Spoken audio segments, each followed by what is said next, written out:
একটু রাজনৈতিক জোট সমঝোতা আসন বিন্যাস ভাগাভাগি এই বিষয় নিয়ে একটু আলোচনা করতে চাই। আজকেও বিএনপির পক্ষ থেকে 8টি আসন ছেড়ে দেওয়া হয়েছে শরিক এবং সমমনা দলগুলোকে।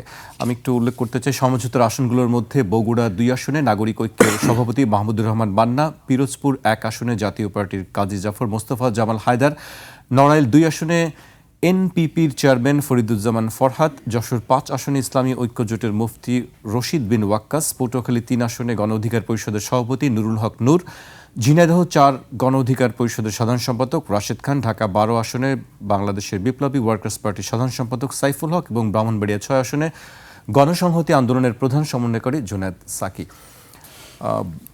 এইগুলো আমরা দেখলাম, আমরা গতকালও দেখেছি যে 4টি আসনে ছাড় দেওয়া হয়েছে।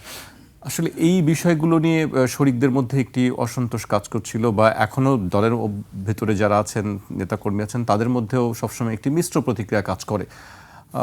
আপনি কিভাবে দেখছেন আসলে বিষয়টি? ধন্যবাদ আপনাকে। প্রথম কথা হলো, আপনি যদি গণতন্ত্রে বিশ্বাসী হন, জোট অবান্তর।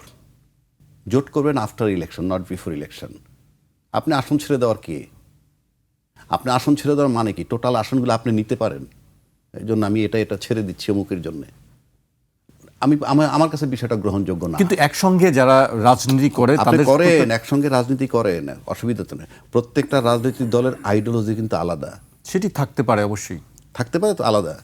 ইতিমধ্যে 2-1টা দল কিন্তু তাদের দলটাকে বাদ দিয়ে বিএনপিতে যোগ দিছে। তো নতুন এবং ফিরে আসা গ্রাহকদের জন্য নগদে চলছে ক্যাশব্যাক সহ প্রতিদিন হাজারো উপহার জেতার সুযোগ। হবে আশা আর ফেরা, সারপ্রাইজ সেরা। আমি নাম বলতে চাই না, আমার মুখস্থ, এটি সবাই জানে। আমরা না সংবাদ মাধ্যমে আমি নাম বলতে চাই না, এই কারণে দরকার নাই তো। কিন্তু রেজাল্টটা হচ্ছে কি? নাম্বার 1, আপনার আইডিওলজি আপনি বিকিয়ে দিলেন। লক্ষ্য কি? একটু এমপি হবেন, আর কিচ্ছু না। একটু এমপি হবেন, আইন প্রণয়ন করবেন। শুধু আইন প্রণয়ন করাই, এমপি হওয়ার পর যদি শুধুই আইন প্রণয়ন করতো, এটাই যদি কাজ হইতো, তাহলে 9টা 5টা কেউ অফিস করতো না পার্লামেন্টে। কেউ করবে না, আমিও করব না। কারণ ওটা তো একটা বিশাল দায়িত্ব। ওটার জন্য আপনি কয় টাকা বেতন পাবেন? একটা ফুল প্লেজের লয়ার যে মাসে 10 লাখ, 15 লাখ, 20 লাখ টাকা রোজগার করে, একটা গরিব আমাদের যে 5 লাখ করে, পার্লামেন্টের বেতন আপনার 5 লাখ নাই, তাহলে আপনি 9টা 5টা অফিস কেন করবেন? নো ডাউট অ্যাবাউট ইট, এর সাথে প্রচুর টাকার ব্যাপার আছে। আজকে মার্কিন কংগ্রেসম্যানের দেখলাম 5 জন একটি চিঠি দিয়েছে প্রধান উপদেষ্টাকে। সেখানে বলেছেন সব রাজনৈতিক দলের অংশগ্রহণের কথা তারা বলেছেন। ভালো কথা, ভালো কথা। আমি আই ডু এডমিট, ভালো কথা, করুক, সেটা পরে আসছি। তাহলে আপনি যখন দলের প্রতীক ছাড়া নির্বাচন করবেন, মানে বিএনপির দল ছাড়া, মানে ধানের শীষ ছাড়া, আপনি নিশ্চিত ফেল। এবং এইটা যারা উপলব্ধি করতে পারছে, তারা দল বিকিয়ে দিয়ে, ভাই আমি আপনার দলে যোগ দিলাম, এইবার। তাহলে ফার্স্ট দেখেন ভবিষ্যৎ ফলাফল, পরবর্তী মুহূর্তে আপনি জানেন না, এখনও তাদের ভাগ্যে নমিনেশন হবে কি হবে না। কারণ তারেক রহমান সাহেব আসার পর কি পরিস্থিতি আমরা জানি না। তারপর তাহলে আমসাল আপনার 2টা গেল, দলও ছেড়ে দিলেন, আইসে পড়লেন বিএনপিতে। তারপরে বিএনপিতে এখন আপনি বিএনপি ম্যান, আপনি আপনার দল নিয়ে আর কথা বলতে, আপনার দল শেষ।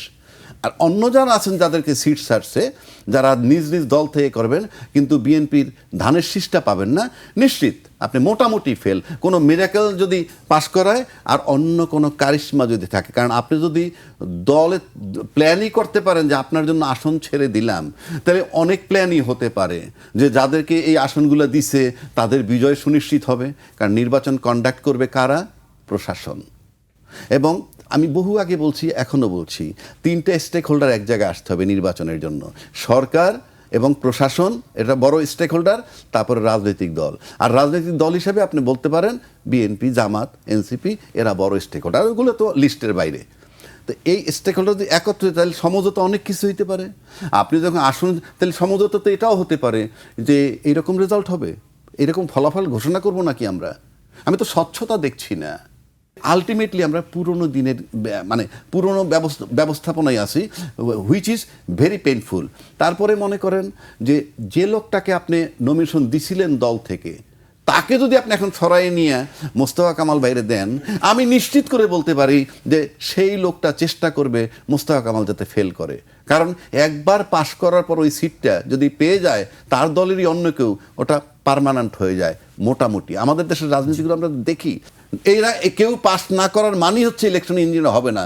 আর এরা পাস করার মানে, আমি বলে দিচ্ছি, ইলেকশন ইঞ্জিনিয়ারিং করেই পাশ করতে হবে এবং এই নির্বাচন নিয়ে পরবর্তীকালে প্রশ্ন আসবে। এবং যে কংগ্রেসম্যানের কথা বললেন ইনক্লুসিভ নির্বাচন করতে বলছে, তাতে যদি কোনো কারণে নির্বাচন পর্যন্ত আওয়ামী লীগের বিচারটা হয়ে যায় আর তাদেরকে মাঠে ছেড়ে দেওয়া হয়, তাহলে আপনাকে বুঝতে হবে যে আপনি নির্বাচনের মাঠটা কোথায় যাচ্ছে। আওয়ামী লীগ মাঠে ছেড়ে দেওয়ার মানেই কিন্তু সিনারিও ভিন্ন হয়ে যাবে। আপনার বক্তব্য আমরা পরিষ্কার।